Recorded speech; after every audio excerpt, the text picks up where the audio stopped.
What about sunrise? What about rain? What about all the things that you said we were to gain?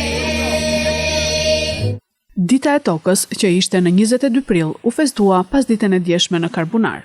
Sot jemi këtu për të vlerësuar dhe për të sjellë vëmendje gjithë bukuritë e planetit tonë dhe për të reflektuar mbi përgjegjësitë e të gjithë shoqërisë njerëzore dhe organizmave përkatëse ndaj saj. Dita e tokës na kujton rëndësinë e ruajtjes dhe mbrojtjes së mjedisit tonë. Të punojmë së bashku për të ndihmuar në ruajtjen e bukurisë dhe pasurinë që na ofron natyra jonë.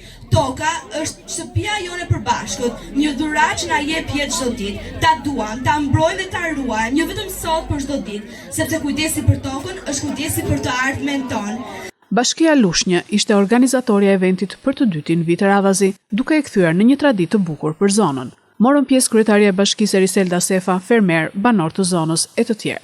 Festa ndërturi koncertin nga fëmijët e qendrës kulturore të fëmijëve, me panajirin kulinar ku banorët dhe bizneset të ndryshme reklamuan gatimet tradicionale të zonës.